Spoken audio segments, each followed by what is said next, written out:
In this video, I'll be showing how to check if panels are modeled in correctly and if the panel families are painted correctly.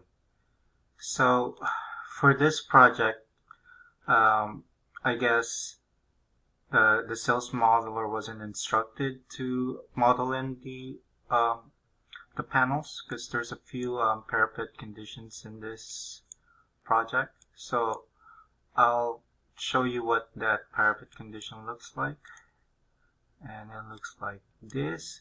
So basically when you model it in, you want to follow the this outside panel, aluminum panel right here, and follow that shape. And the best way to do that is you want to open up your parapet cap family like this, and then click on the left and insert that PDF and basically line it up with this. And that's one of the easiest way to do it. And basically you want to check if that panel is loaded into the sales model and if it's the correct shape. And yeah, that's how you check. And then for the if the panels have been painted correctly, that's within the panel family.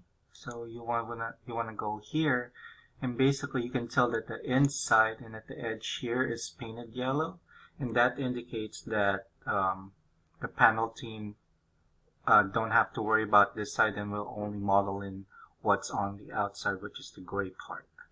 And the way to change the paint is basically click on the modify tab, and then under geometry there should be this option which is paint.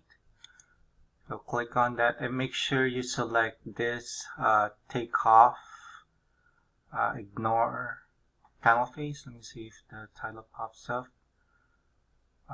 Looks like it won't. Oh, there we go. Take off ignore panel face. And you would want to click on that, and then click on any face of the panel that basically the panel team can just ignore. And to know what they can ignore is usually the part or the face of the panels that's not being visible to the outside. And yeah, that's how you check. Thank you.